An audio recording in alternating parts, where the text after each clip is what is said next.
Ooh, that's new. I'm just going to say that is new, and I had a little window pop up as well, letting me know that I should continue. Huh. Well, that's good. I guess it gives the provision for anyone who doesn't want to be recorded to exit gracefully. So I see it's 7 o'clock, and thanks, Karen. We're recording our proceedings this evening.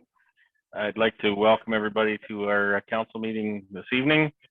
Just wanted to share a little story. I recently began one of these Zoom meetings by welcoming everyone to this version of Hollywood Squares. And I got reminded that some people are too young to remember what Hollywood Squares is. So for those of you that remember Hollywood Squares, welcome to tonight's version of Hollywood Squares. Anyway, on a more serious note, welcome everybody to this beautiful evening in May to our council meeting. With that said, I'll better get myself ready here. Sherry joined us? Not yet. Okay. Okay, so first thing we have to do is approve the agenda. I'll suggest that's moved by Dan, seconded by Lisa, that the agenda for the May 25th, 2021 regular meeting of council be accepted and passed. Any questions or comments on that? All those in favor? That's carried. Thank you. Then we'll move on to disclosure of pecuniary interest. So we'll see if anyone has any pecuniary interest with regard to any item on tonight's agenda. And of course, you can declare an interest at any time throughout the meeting. I have none to declare myself. Councillor McCabe? I have none, Andy. Okay. Councillor Hearn? No. Councillor Yake? No. Okay. Thank you. Next up, we have our County Council update this evening, and I see County Councillor Cork has joined us on the line. Welcome, Campbell. Looking forward to hearing your update. Thank you, and thank you all for taking a few minutes this evening to hear a little news from the county. I am speaking on a topic I've spoken to you about before, the Riverstone landfill site, but it should be dear to all of us. It's an irreplaceable asset, and it's in our municipality, and it's one that we really must keep our eye on. And so just as a bit of a summary of what's been going on, it's interesting to note that the Waste Management Wellington County has hardly missed a beat during the pandemic. The curbside collection service didn't miss a week. And although the waste facilities were briefly closed in the spring of 2020, they've remained open since May 2020. And despite the pandemic, they managed to launch a new curbside collection program last July. And it included the new pickup schedules and the introduction of the green bins. We got standardized collection frequency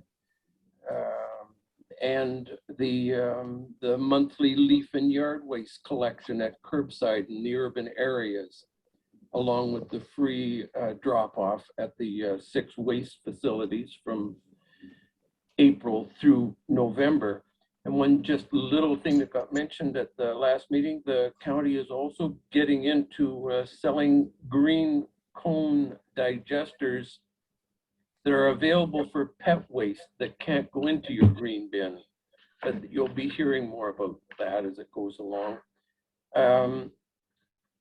A really interesting fact that I find is that in 2020, 43%, that's pushing half of all the waste managed by Wellington County was diverted from the landfill. And as you'll hear in a couple seconds, this diversion of waste is central to us keeping of such a wonderful asset as the Riverstone site alive and going. And just as a point of interest, more than 1 million user pay garbage bags were sold in 2020. just to give you a little idea of how much is waste is being diverted. In 2018, it was estimated that 11,000 tons were diverted. By 2020, 14,000 tons were diverted. And this largely is to do with the green bins and the leaf and yard waste. And while those are all wonderful services that we're giving, or not giving, we're providing for our ratepayers, the fact of the matter is probably the more important aspect of them is, once again, saving the future of that landfill site, as well as allowing nutrients from the organic waste that's not going in there to be, and the leaf and yard waste to be put to a better use. And just a quick on the phase 2, which has been under development for quite a while. It is ready to go, but it probably won't start until the fall.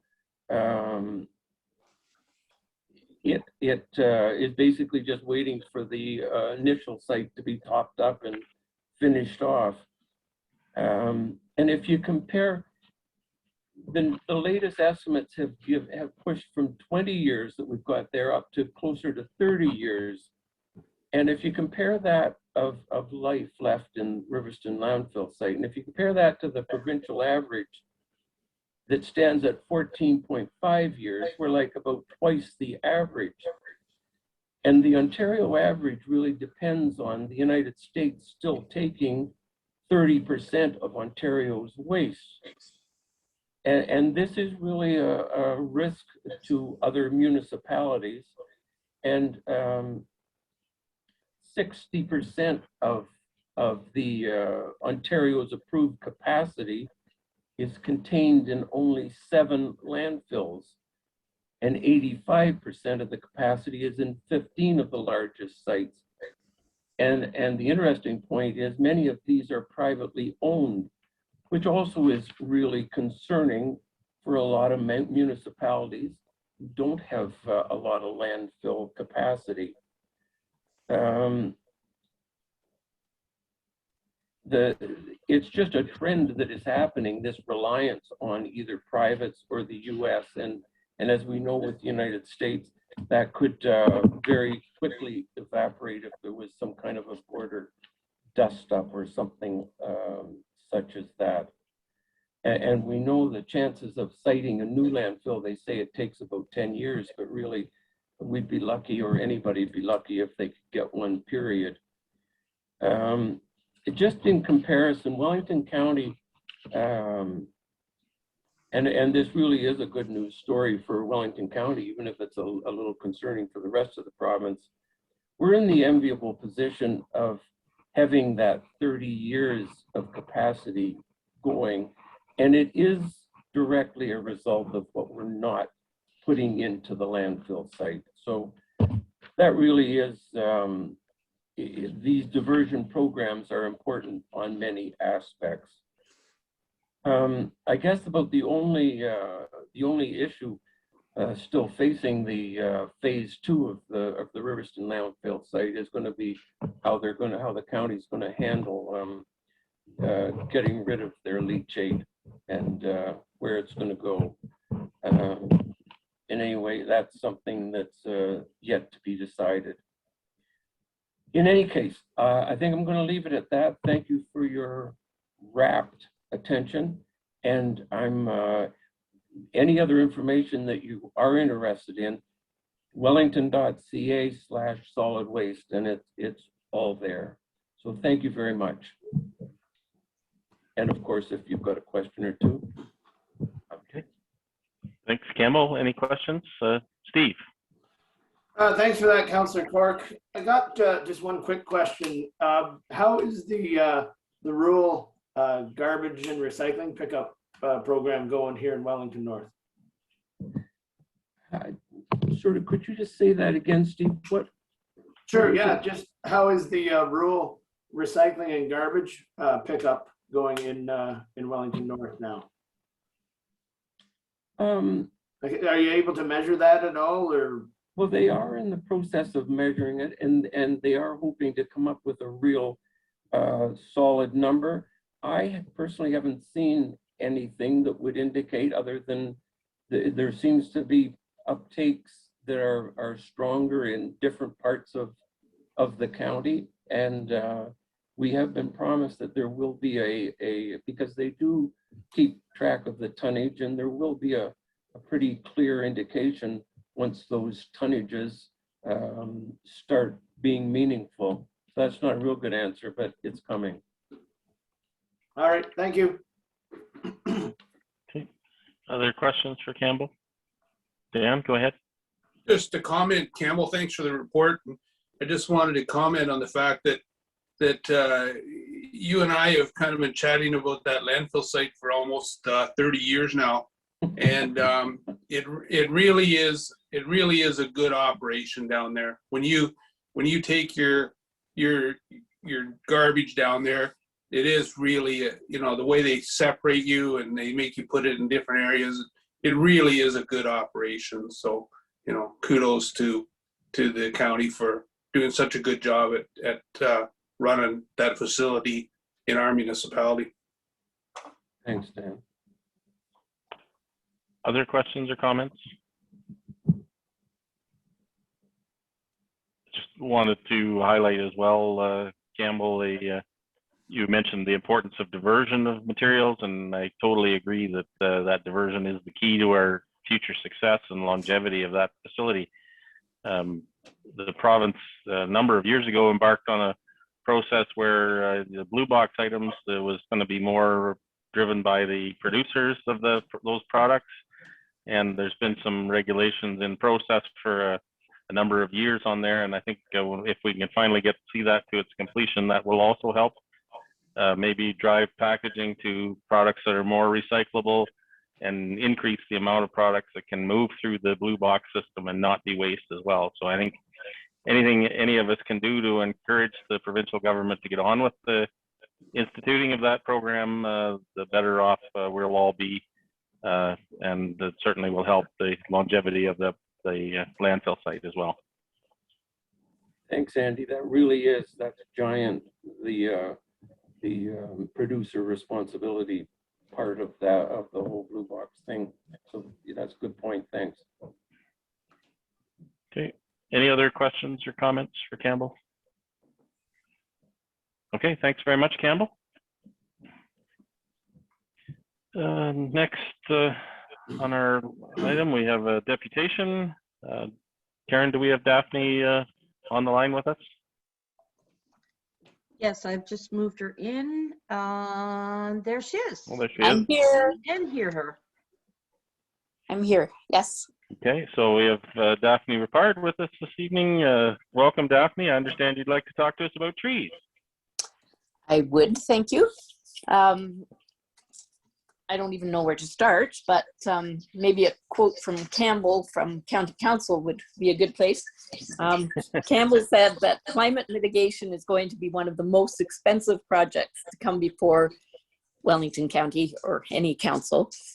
And as you know, Wellington County endorsed the Future Focus Plan by Karen Chisholm, produced by Karen Chisholm, and made some major goals for reducing emissions and reducing greenhouse gases. And of course, one of the areas was retrofitting and being proactive in terms of developmental or standards for development of new builds and all that.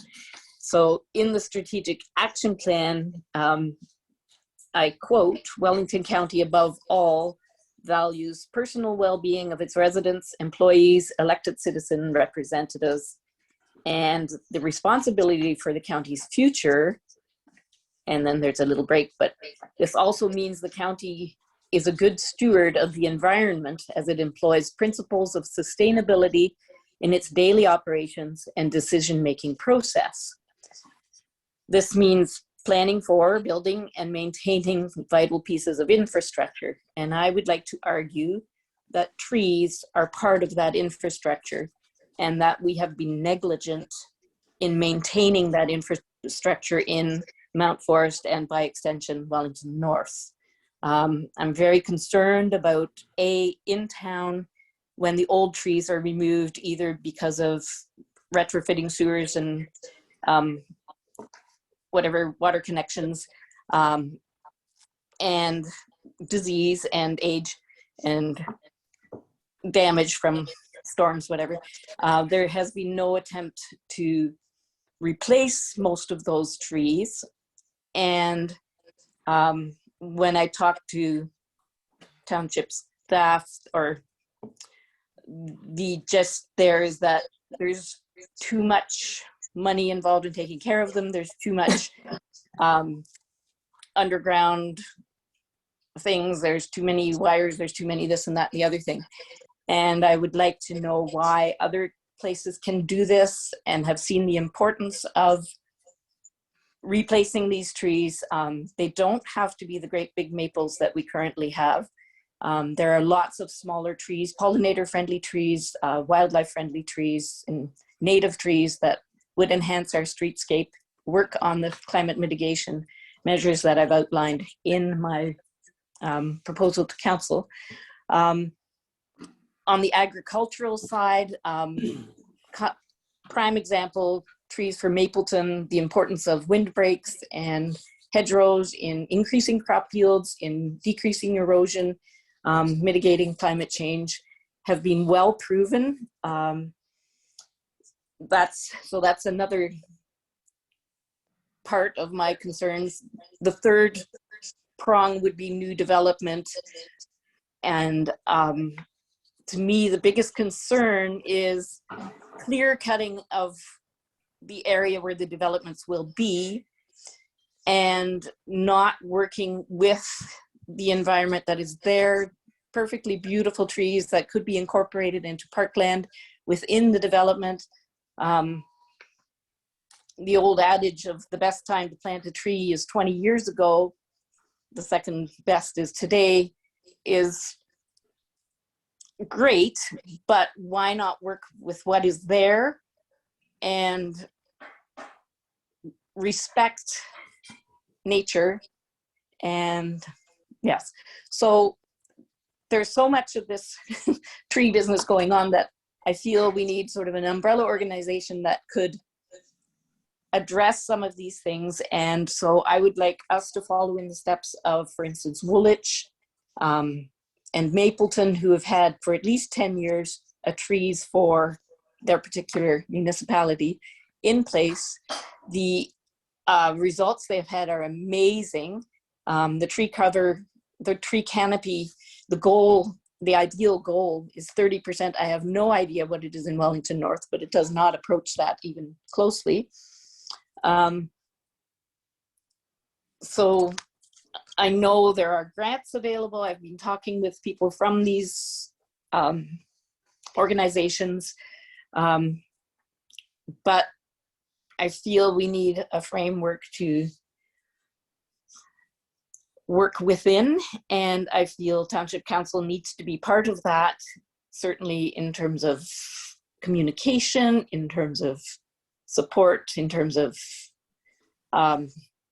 not even necessarily financially, other than providing a mode of communication and education, but I feel this is really urgent. And as I said in my letter, or my proposal, the UN has declared a climate emergency, and we cannot do business as usual. And so what comes to mind is the John Welton development, where in '98,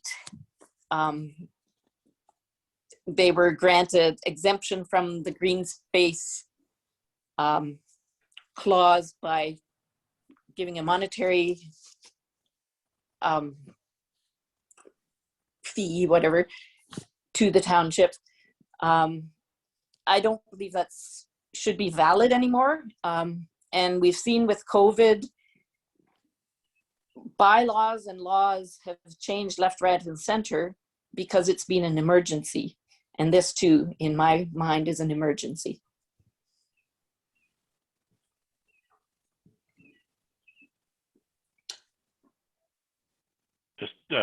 just want to verify that you're finished, Daphne. I didn't want to interrupt you. Okay, well, I could rant forever, but. But if you're done with the body of your presentation, I'll just open it up to questions or comments from members of council. Steve, go ahead. Thanks for that, Daphne. You've highlighted a huge issue, I think, not just only in our municipality, within the county, and of course, Ontario and Canada and the whole world. I did want to plug a little bit with the Green Legacy that the County of Wellington has embarked on. And as far as I know, I think every municipality in the county does participate in it. I know Wellington North does usually every May. I got about 50 trees dropped off at my driveway not too long ago. So it's good to get those planted. And I just wanted to highlight that I believe, and Mike, you might be able to correct me, but I believe there's been over 2 million trees planted in the County of Wellington through the Green Legacy program. That's right. I've been a big part of the Green Legacy program all along, and that's wonderful, but it relies on individuals. And I think,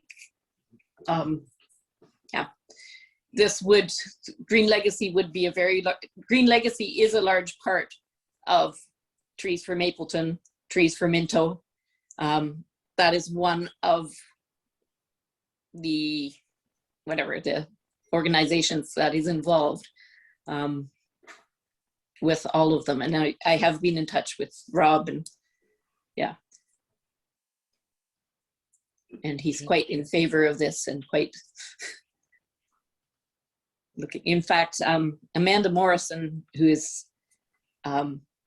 works for Green Legacy, she lives in Wellington North, except she's on maternity leave right now, and she's very interested in being involved with this project as well.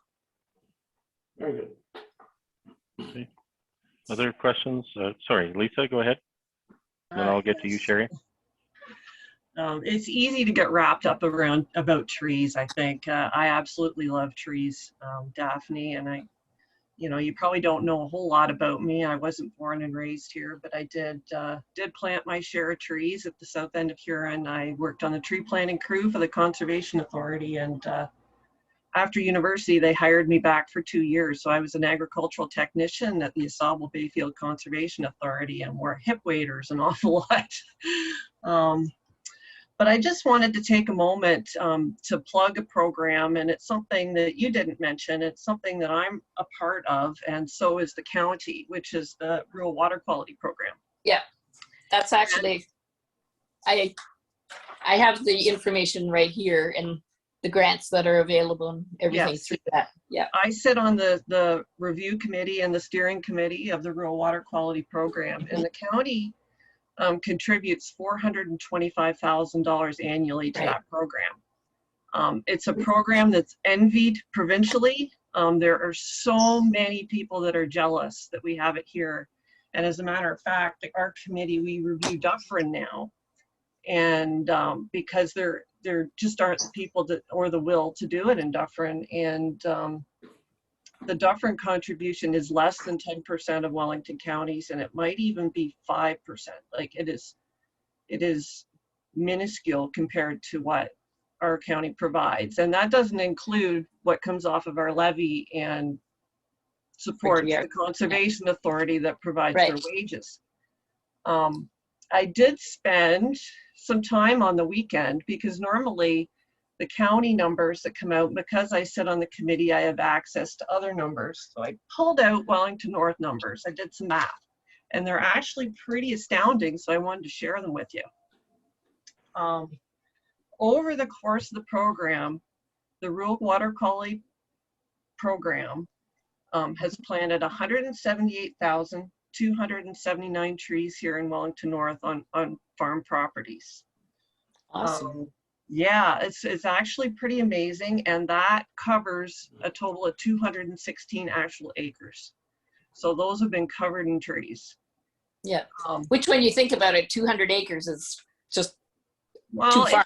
it's It is actually, good. I mean, it's great. But It's when you actually look at the size of the county, it's still pretty, it is wonderful. It is, yeah. But the big thing is like to get more Daphne, people on. Daphne, I'd like to Okay. let Councillor Hearn finish if I could. Sorry. That's okay. You're just excited about it. I wanted to add a couple other things that help to sequester carbon through the program. Cover crops. I mean, that's something that we're not looking at, and that's something that they've just started up here. 24 farms. Like, that doesn't sound like much, but 24 farms have started doing cover crops, which helps to protect the soil and to sequester carbon. And that is sponsored by the County of Wellington, partially anyway. There's about 500 farm businesses here in Wellington North. When you go by businesses, and some are, might be 1,000 acres, I don't know. But 126 of those have taken into the program and have planted an average of 1,000 trees per farm. So that's actually huge. That's a really big number. And when you go even further into the other parts of the program, we're up to 175 participants in Wellington North that have done cover crops. Nutrient management plans help as well, so that is covered, and all sorts of things. So actually 35% of farms up here have utilized the program. Mapleton, we do review stuff down in Mapleton too, and I'm not going to comment a whole lot on that, but their tree cover is so low that they've been really struggling to get past, I believe it's 18%. So that's why there's a big push down there, and we do approve an awful lot of trees down in Mapleton. So anyway, that's, and those numbers, they don't include all sorts of other things. The 178,279 trees doesn't include the green legacy. It doesn't include other things that are available to farmers, including SARFIP, Environmental Farm Plan, the 500 million tree program, etc. But we can always do better. But I personally would like to see this program plugged even a little bit more, because I think the barrier sometimes that we see is that only so many people are receptive to a conservation authority. Right. So I don't know how you do that, but anyway, that's the end of my spiel. That's wonderful. And I must admit that the agricultural sector was sort of an afterthought, not on my behalf. I mean, just because people were saying, well, what about the agricultural end if you're going to do trees for whatever? And I'm absolutely not on top of things there. So my big thing is development and the urban treescapes. But it's wonderful to hear the initiatives. And I know that when I was talking to Megan Clay from GRCA, she was really pushing the rural water quality program as well. Yeah. Okay, Councillor Burke. Yeah, so Daphne just actually clarified one of my questions, but I just want to comment on that.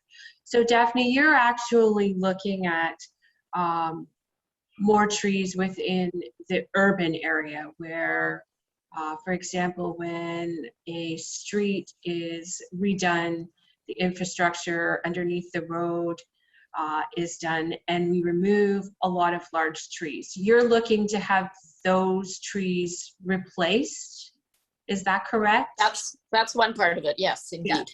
Yeah. And yeah, and much like you have done on your front lawn, succession planting before those old trees die of disease, that the next ones are going to be big enough to be part of the treescape, and that kind of thing. And it used to be that the town did provide a tree for everybody's front lawn, and that was stopped. And I'm not sure why. Okay. Do you know, Sherry? Or I know you were around when. I don't honestly know. We had to, just from our experience, we had two replacement trees through the municipality after they cut one down, and we felt that it was never going to survive because one, they were too small. So we took it upon ourselves to purchase a larger tree. They're not cheap, but Well, that's where, sorry. I think I have a better understanding where you're sort of going with this. And my second question to you is, are you looking at running this as sort of a separate entity or through one of the entities that you already belong to, such as the Hort Society or the Trails Committee, or is this a separate group that you want to run? And I will also let you know that through the ad hoc aquatics committee that I sit on, we are also looking at trying to develop some type of memorial tree planting, just as an FYI for you as well. Mm-hmm.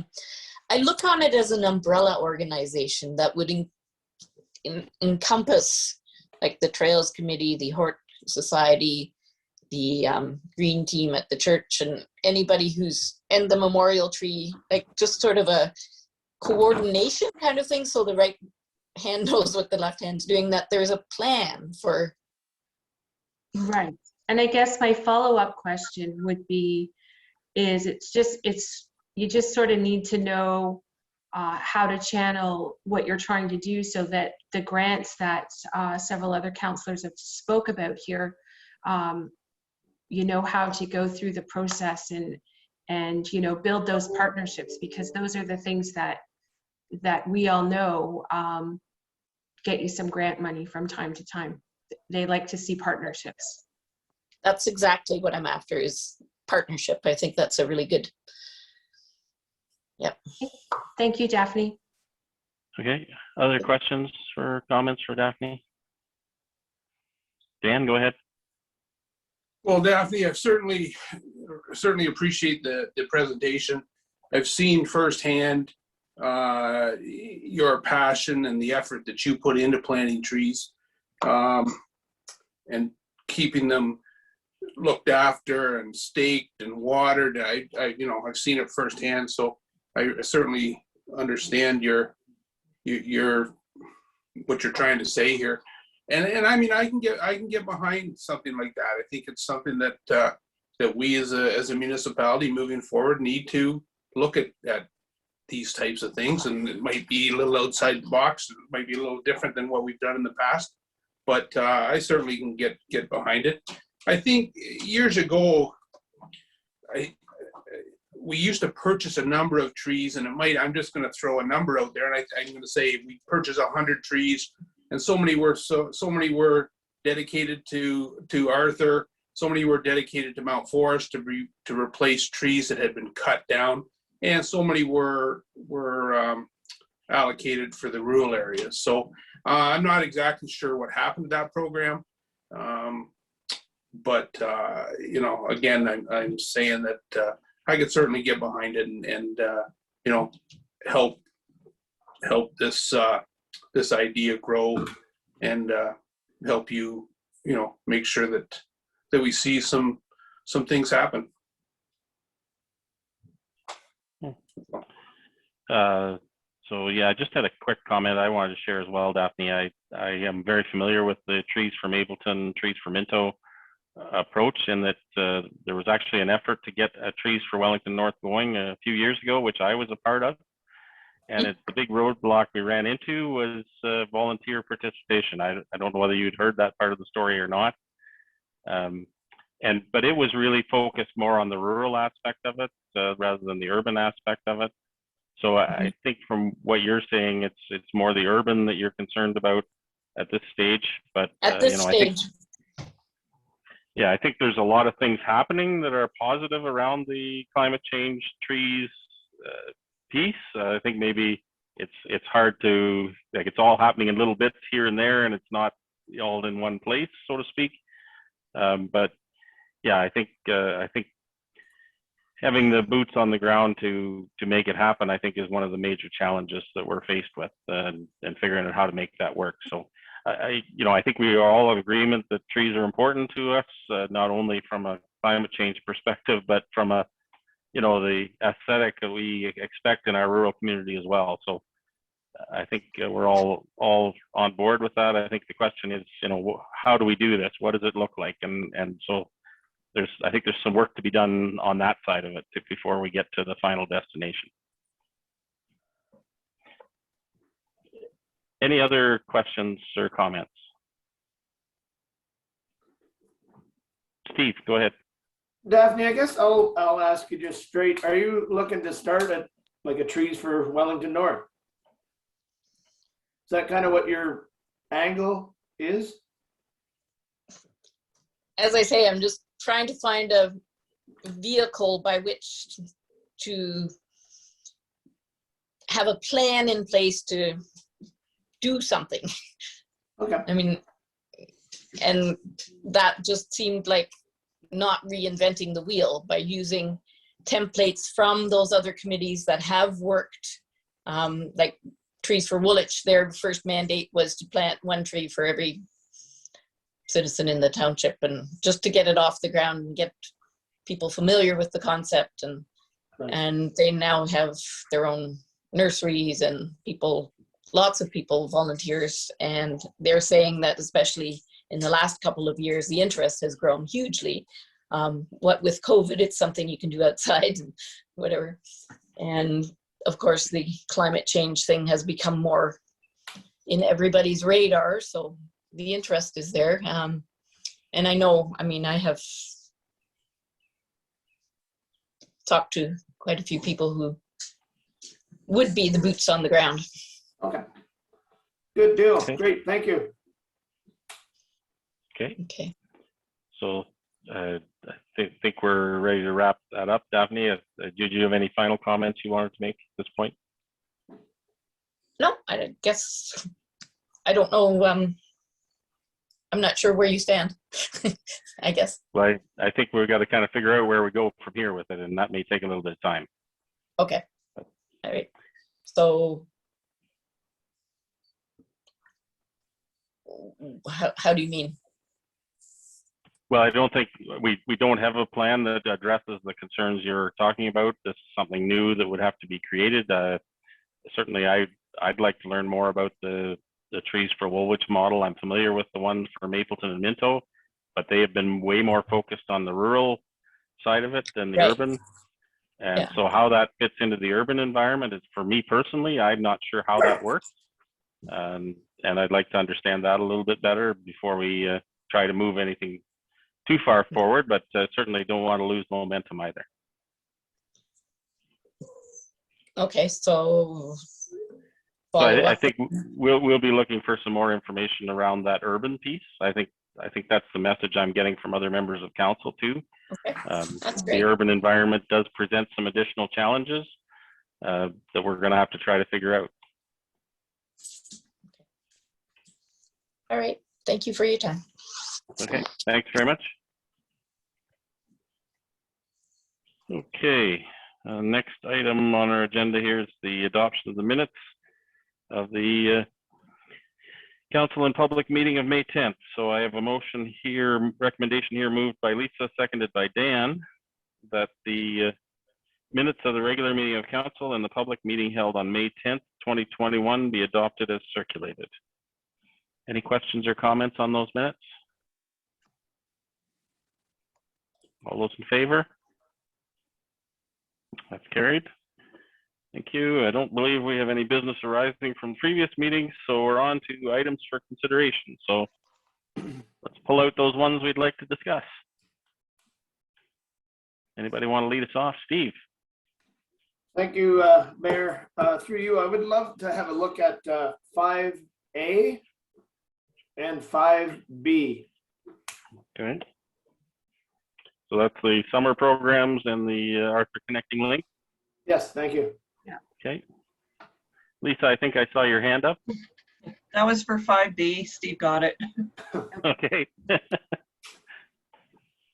Anybody have any others?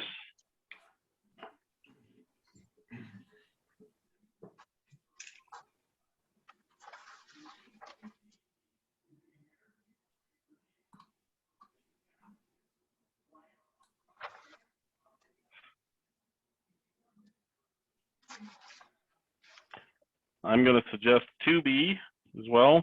That's the subdivision agreement for Marlena Homes.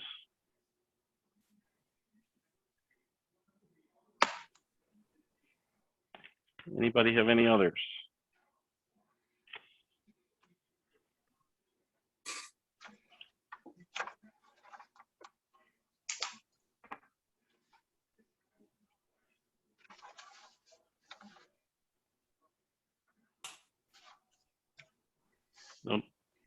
Don't like putting you on the spot, but Dan or Sherry, did you have any others? No. No, I'm okay. Okay, so I'll just recap. So far, all we have is 2B, 5A, and 5B. Okay, any others anyone would like? Okay. Not seeing any others, so we'll deal with all the others. And I'm going to suggest that's moved by Sherry, seconded by Steve, that all items listed under items for consideration on the May 25th, 2021 council agenda, with the exception of those items identified for separate discussion, be approved, and the recommendations therein be adopted. All those in favor? That's carried. Thank you. So that'll bring us back to 2A. This is the Marlena Homes draft subdivision agreement, 400 King Street East in Mount Forest. And I'll read the recommendation moved by Dan, seconded by Lisa, that the Council of the Corporation of the Township of Wellington North receive report DC 2021-12, being a report on Marlena Homes Inc. draft subdivision agreement, 400 King Street East in Mount Forest, and further that the corporation enter into a subdivision agreement with Marlena Homes Inc. in the form or substantially the same form as the draft agreement, and further that the mayor and the clerk of the corporation be authorized and directed to sign the agreement on behalf of the corporation. And since I'm the one who requested this to be pulled, I'll speak to it first. And really, I didn't want to single this particular one out, but noticed in tonight's agenda, we have a couple of subdivision agreements and some big items that relate to the amount of growth that's happening in our community. And I would just wanted to comment about the amount of work and effort that goes into getting, all the planning processes in place and these type of agreements in place, which are large and comprehensive. I'm sure everybody read through them in great detail. But there's a lot of work goes into this, and really this is about how we're shaping our community for the future. So I just wanted to highlight, what I believe is an important thing for the growth of our community, the type of housing that we're getting and we're asking developers to bring to our community.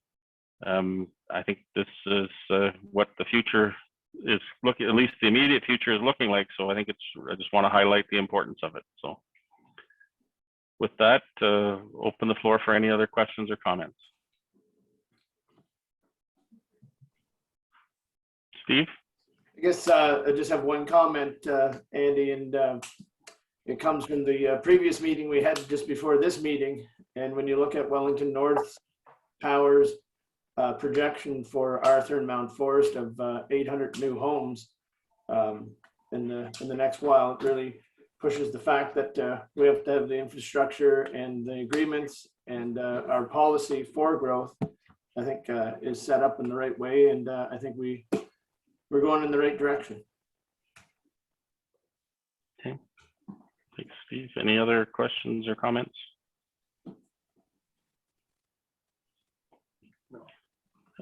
I think this is what is laying the groundwork for our future community amenities and those types of things as well. So these are pretty important things that we're dealing with. With that, I'll call all those in favor. That's carried. Thank you. We'll move on to 5A. And I'll read the recommendation here, moved by Steve, seconded by Sherry, that the Council of the Corporation of the Township of Wellington North receive report RPL 2021-009, being a report on summer programs, and further the Council direct staff to bring a recommendation to the June 14th meeting of Council on how to proceed with the 2021 Aquatics and Summer Camp programs, And further, that council acknowledge that a decision to proceed with the 2021 aquatics and summer camp programs on June 14th may impact the planned start dates. With that, I'll open the floor for questions or comments. Steve, go ahead. Thank you, Mayor, and through you. I just wanted to highlight this and really give a kind of a shout out to all of our staff that works with rec. And this is such a moving target to kind of keep pushing everything back and still be at the ready for when hopefully we finally get to reopen and have our residents use our facilities and the pool and the splash pad. So just kudos to the whole team. Well, and I guess all staff in general, but to get ready for what would hopefully be an inevitable opening soon. And like I said, it's a moving target. It's hard to keep pace with everything that's going on. So I just wanted to give them a bit of a shout out. Okay, thanks, Steve. Any other questions or comments? Mike, go ahead. Just when we're on the topic, I guess, as it relates to kind of the aquatics piece, some may have heard late on, actually, I think over the weekend, the announcement around splash pads. So if you're getting calls or hearing information about that, the intent has been, June 1st is our typical opening. Tom kind of assured me of that. But openings are typically aligned with when public health comes to do the inspection to say that we can open our splash pads. And we don't know what their schedule is going to look like as it relates to doing their reviews of splash pads. But our goal is hopefully to have them open June 1st, just in case you're getting calls around the splash pad piece. And yeah, to Councillor McCabe's comments, yeah, the reopening information everybody saw late last week, and yeah, it's a different setup than we've seen previously, and we're adjusting to it the best we can. Certainly information seems to be that the idea of outdoor activities, including day camps, seem to be a priority for the province, but we're hopeful around that, but it's going to be hard to pick a target date and make it hard and fast until we're a little further along as it relates to vaccinations. So that's I think what we're hearing, and that's kind of what the reopening now reflects, is that the role that vaccinations are going to play in reopening. So those that haven't, please get out there and get vaccinated. So yeah, we can keep moving along with these targets. Okay. Thanks, Mike. Any other questions or comments? No, I was going to bring up the splash pads as well, Mike, in that wasn't initially in the initial press release of what was to be open this weekend, and then suddenly we get the 11th hour, or maybe past the 11th hour, notification that splash pads were included. And while we would love to be able to open them, there is some steps that we must complete in order to get that done. So the initial announcement looked like nothing would be open really until the 14th of June at the earliest. So, and yet you're saying that staff are able to possibly get to June 1st. I think that's amazing. Hopefully we can get there, but I think we understand the challenges with trying to hit those dates. So please pass along our support to members of staff who are struggling, trying to meet the needs. And we know that community members need these amenities for their own health and well-being. And but yeah, we do have to follow the appropriate protocols. So again, thanks. Any other comments before I close this one off? Okay, all those in favor? That's carried. Thank you. We'll move on to 5B. This one's moved by Lisa, seconded by Dan. And that's a lengthy recommendation, so please bear with me. That the Council of the Corporation of the Township of Wellington North receive report Ops 2021-18, being report on the award of the Arthur Connecting Link. And further, the Council award the request for tender to Steeden Evans at a cost of $2,245,323.01 plus applicable taxes. And further, that council approve utilization of a combination of capital infrastructure reinvestment reserve funds and unallocated 2021 Ontario Community Infrastructure Funds to fund the gap between approved budget and tendered amount, estimated to be $257,000, necessary to proceed with this capital project. And further, the council directs staff to approach the Arthur BAA at their next meeting with the request to bring their contribution up to $138,000, up from the previously agreed $108,000, to offset project tender overages and mitigate offset township contributions from reserves and the OCIF. And further, that council authorize the mayor and clerk to sign any necessary agreements with Steeden Evans or the Ministry of Transportation to execute this project. With all said, I'll open the floor for questions or comments.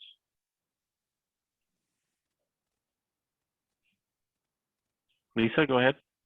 Yeah, thank you. This certainly can't happen soon enough. I actually had to pull over my car in Arthur last week and check it on Main Street as I sunk into one of those holes. Everyone was wondering why I was crawling under my car.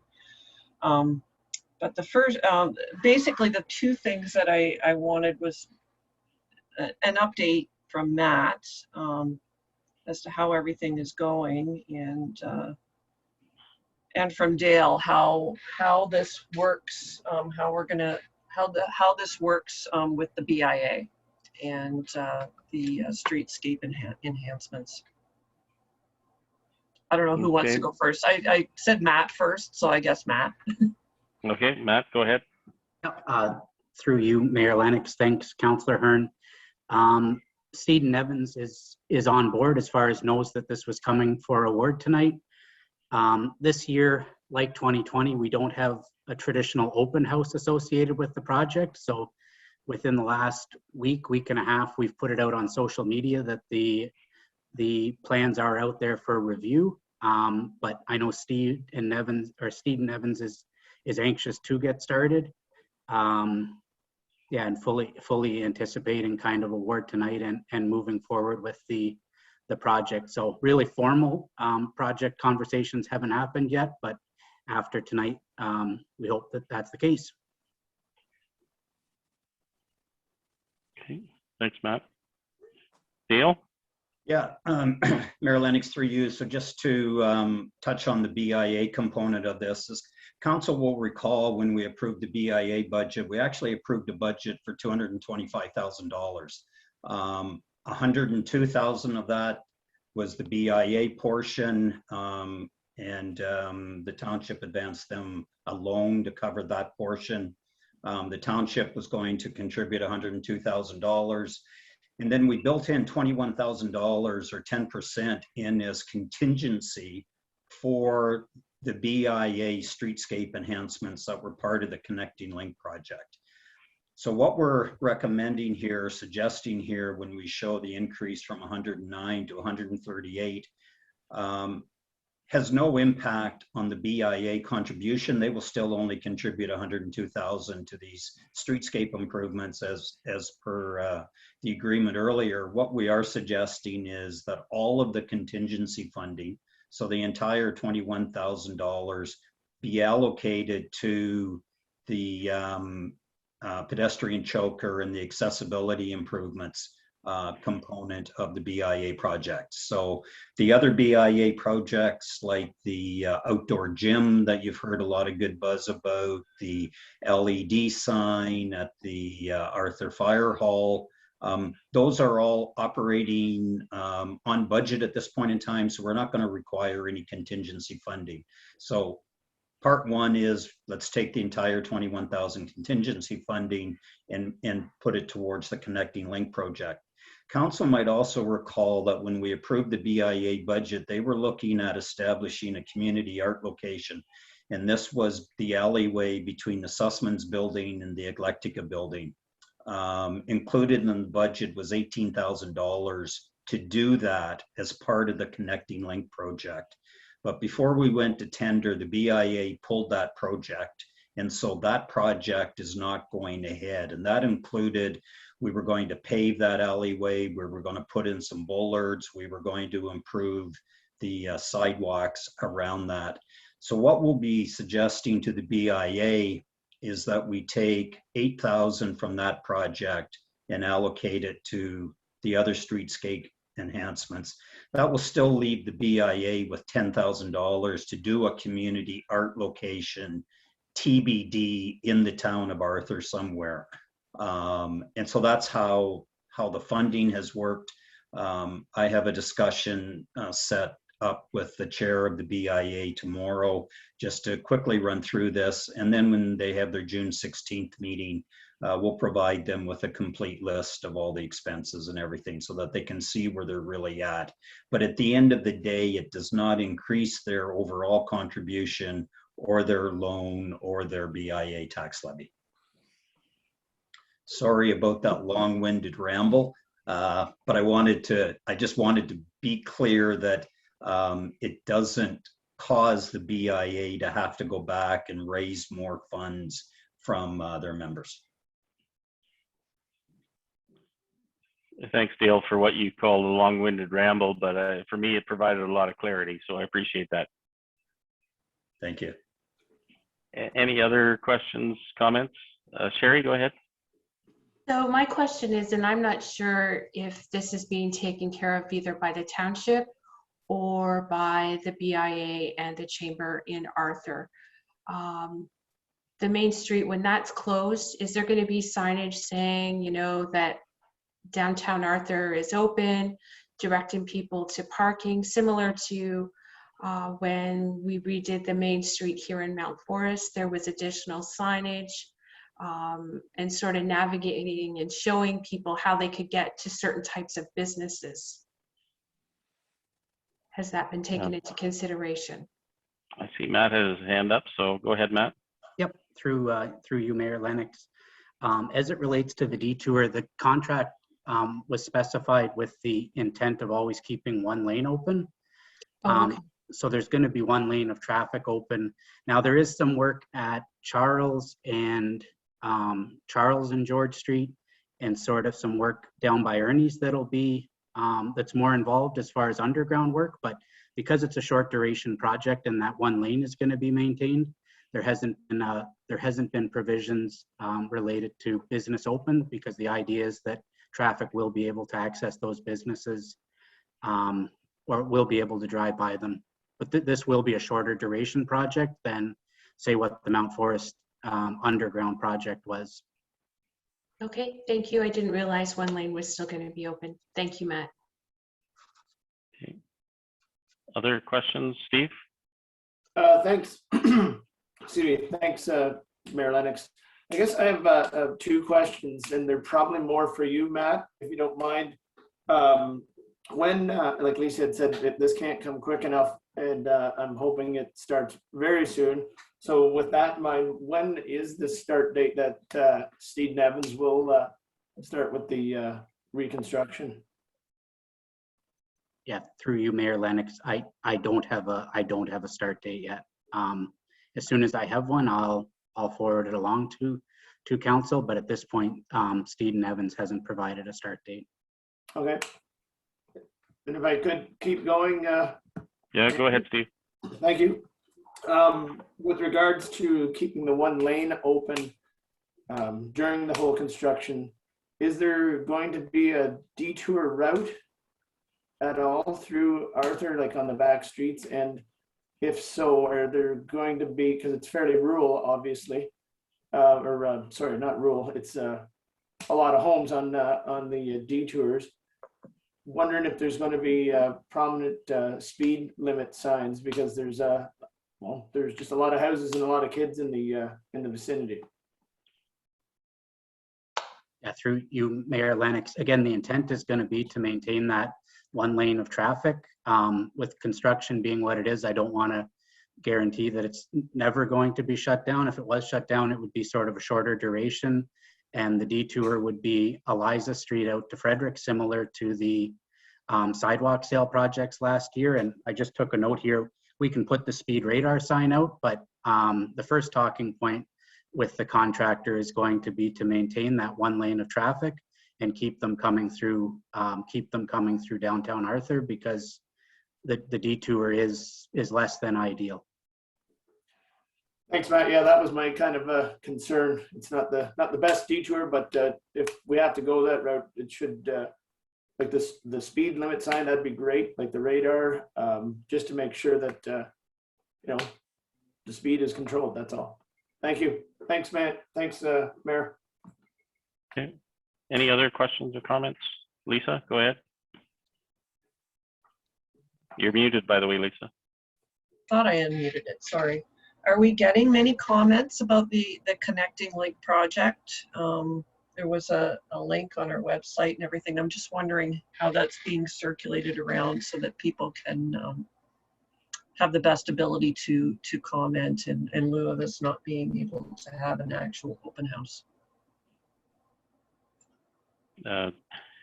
I'll go to Dale first, and then because he hasn't had a turn for a while. Thank you, Mayor Lennox. Yeah, we've done a lot of circulating of it through social media. We've also had the chamber circulate it through their distribution list. We have not, from my perspective in terms of social media and through the chamber, we haven't had any response to that. And Matt, I don't know if you've received anything through our website or anything. Okay, Yeah. Matt, go ahead. Yeah, through you, Mayor Lennox. I haven't either. And yeah, thanks to Dale for communicating that well to the business community in Arthur, because I think they're anticipating it and wanting it, and haven't had any feedback following the social media pushing it out. Okay. Go ahead, Lisa. Yeah, my only comment about that, and that's great, is that I was trying to search it on the website and it took me a few minutes to find it, but it was on the news and updates page, and I'm just wondering whether that could be refreshed back up to the top or somewhere near the top. Okay. I think somebody will look after that from the nods I'm seeing, Lisa. Any other questions or comments? I only had one little minor comment, and I imagine during this process, parking will be somewhat limited because of the construction and one lane open. I don't know whether it would be a good time to refresh our signage to highlight the municipal parking lot in behind TD Bank or the post office there, just to make sure that people know where that they could park there. Anything to highlight that, I think, would be a good idea if we can do it feasibly.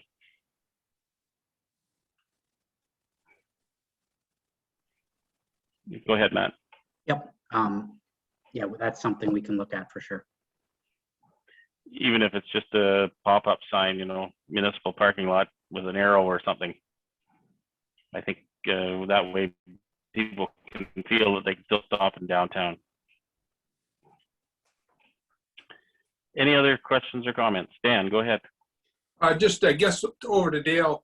Dale, I guess with no really defined start date, this will probably affect the street closure in Arthur in regards to what we did last year. Yeah, so through you, Mayor Lennox. Yeah, we've been very upfront in the chamber, and the BIA totally understand that their sidewalk Saturdays this summer in Arthur are totally dependent on when the Connecting Link project may start as well as when it may end. But when you look at the recent roadmap to reopen, I think is what the province called it, we're only going to be in step one when it gets to the date of what the first sidewalk Saturday would have been in Arthur on June 25th, I think was the tentative date. And so when I meet with the chamber and the BIA early next month, it's going to be our suggestion that we not go ahead with the sidewalk Saturday in June, but we continue to plan for a sidewalk Saturday in September when the project is over and we can have a really good George Street celebration to celebrate it being completed. Sure. Okay, thank you, Dale. Any other questions or comments? Okay, call the motion then. All those in favor? That's carried. Thank you. That brings us to the end of our items for consideration tonight. Any notice of motion this evening?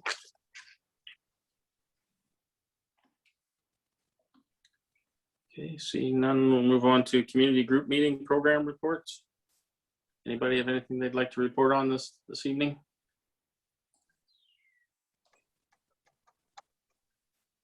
I'm good, Andy.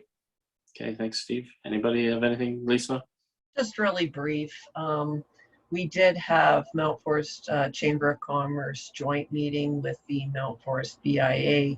That went quite well, and the Mount Forest Chamber of Commerce met with the Arthur Chamber of Commerce, which is something that they've been looking forward to doing for a long time. Went very well. Great discussion on how everyone could latch onto each other's ideas and work together better. Right people, right time. Really good meeting. Any others anyone would like to report on?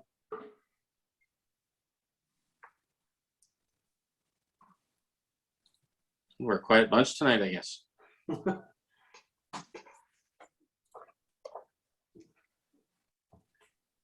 Okay, just again, I mean, we just finished our Wellington North Power annual meeting, so everybody had a chance to see the numbers for 2020, but yeah, just another successful year despite the challenges with the utility. And it's looking back, it's very nice to have a utility that can look after our residents as well as it does. So I just shout out to Wellington North Power again this year after another year officially completed. So thanks to all members of council for your participation in that.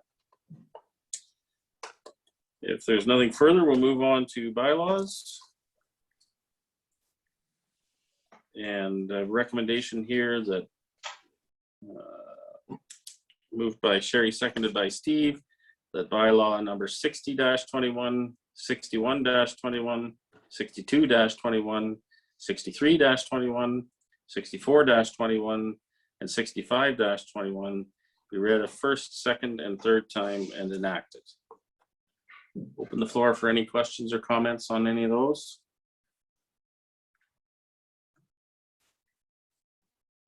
Well, I think I should comment on at least one of them. The bylaw number 65-21 is completing something we've been talking about for quite a long period of time with the financing that we arranged through the FCM Green Fund.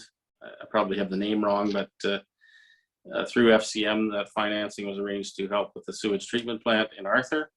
To date, we were able to manage the cash flow for that project, but we had arranged to have this loan once the project was complete to help spread the cost over a number of years and a number of developments to help pay for it. And so it's, well, we've paid down a lot of debt that we've had over the last decade or so.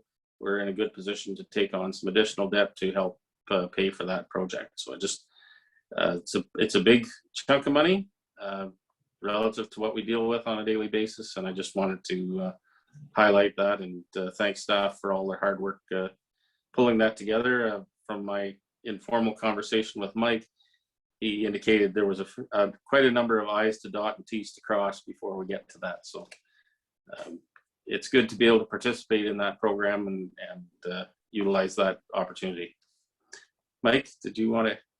I just want to, through you, Mayor Lennox, highlight Adam's efforts with working with the FCM and the Green Municipal Fund. It's a new experience for all of us. We haven't borrowed through them previously, and there was lots of hurdles. And yeah, Matt and his team were supportive, but Adam really carried the weight on this one, and kudos to him. Thanks for that, Mike. Any other questions, comments? Okay, all those in favor? That's carried. Thank you. We're on to our cultural moment. And I'm better prepared tonight than I've been lately. I actually have it printed off, ready to read. So Maybe I'm learning slowly. So our cultural moment for this evening is for May 25th, celebrates Scottish country dancing. The St. Andrews Country Scottish Dancers pre-COVID met Tuesday mornings in, appropriately, St. Andrews Presbyterian Church in Mount Forest. The dances performed do not include ones like the well-known Highland Fling, which is a solo Scottish Highland dance. Rather, the dances are the Scottish form of social dancing involving groups of couples tracing progressive patterns set to the music of jigs, reels, and strathspey reel, a reel played at a slower tempo, which are Gaelic in tradition. Their history dates back to an 18th century combination of English country dance formations with Scottish Highland music and steps. The Ceilidh is a traditional Scottish or Irish social gathering involving dancing and Gaelic folk music either at a house party or community hall. The St. Andrews Dancers began in Mount Forest in 2012 when Elizabeth Gent formed the group. The dances learned are traditional ones and mainly from Scotland. They have provided demonstrations at Birmingham Lodge, Crescent Care, music days at St. Andrew's Church on the Lawn, and have danced at the Arthur Fall Fair for several years. They have participated in several Wellington North Culture Days by having a ceilidh at the church, giving the attending public a chance to dance, sing, and enjoy some Scottish fare. There have also been some annual outings to locations such as Walters Falls and Kincardine. Elizabeth and Alan Gent also play the bagpipes and have entertained everyone at the annual St. Andrew's dinner in November. The Gents playing the bagpipes have entertained the public at the Arthur Cenotaph for 6 weeks during July and August for the past 5 or 6 years. The dancing is a wonderful form of exercise, as not only does it get the body in motion, but it exercises the mind, having to remember in which direction that body, especially the feet, will be moving. Pre-COVID, there were 20 members, both female and male, who come to enjoy either the music, the exercise, the social aspect, and or the fun. Whatever their reason, they all leave after having had a lot of laughter and a good time. That was submitted by Penny Rankin from the Wellington North Cultural Roundtable. So thanks to the Cultural Roundtable for another wonderful cultural moment. Karen. Yeah, I know the next item is to go into closed session, but I was just wondering, while we still have the public in attendance, if you could review the meetings, notices, and announcements. Okay, thank you, Karen. And then when you're done that, Mandy would like to promote something that's not on the list. Okay. So we'll jump right to the meetings, notices, and announcements. So we have a Recreation Parks and Leisure Committee coming up next Tuesday, that's a week from today, June 1st at 8:30 a.m. We have a special meeting of council to talk about infrastructure and servicing on Wednesday, June 2nd at 2 p.m. Mount Forest and District Chamber of Commerce meeting Tuesday, June 8th at 7 p.m. The Arthur Chamber of Commerce on Wednesday, June 9th at 5:30 p.m. Our next regular council meeting is Monday, June 14th at 2 p.m. And the following council meeting later in June on the 28th will be at 7 p.m. And there's a listing here for the Arthur BMX Skateboard Park Committee, but no date has been arrived at for that one yet, so to be determined. And there's Mandy there. Welcome, Mandy. I understand you have some information to share with us, or is it good news? Yes, good evening, Mayor Lennox and Council. We just wanted to remind Council and the public that our 6-part series funded by the Township of Wellington North through the PIN network, the People and Information Network, will be beginning regarding volunteer engagement. So our first session is tomorrow, and it's called Understanding the Landscape of Volunteerism and Planning for Effective Volunteer Recruitment. So that's taking place tomorrow from 12 p.m. to 1 p.m. These webinar series will be happening once a month beginning tomorrow. So for more information, we have a web page on our website, and you can register through that link as well. Thanks, Mandy. And hopefully we can get back to regular volunteering activities as the restrictions ease in the coming days. Is there anything else that we need to deal with, Karen, before we move into closed session? No. So for anyone of the members of the public joining us, we will be moving into a closed session this evening. So that excludes the public participation. But thank you for joining us this evening. And with that, I have, here we are. recommendation here, moved by Sherry, seconded by Steve, that the Council of the Corporation of the Township of Wellington North go into a meeting at 8:15 p.m. that is closed to the public under subsection 239(2) of the Municipal Act 2001, specifically for item C, a proposed or pending acquisition or disposition of land by the municipality or local board, and B, personal matters about an identifiable individual, including municipal or local board employees.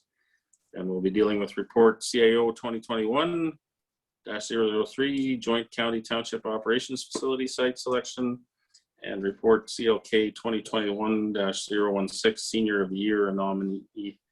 We'll deal with the closed session minutes from our last closed session of April 26th. And then we'll wrap up our closed session and finish up our meeting. So with that, I'll call those all in favor. That's carried. We're in closed session. So can you You've just got- give me a minute to get everybody out? I'm going to stop the recording.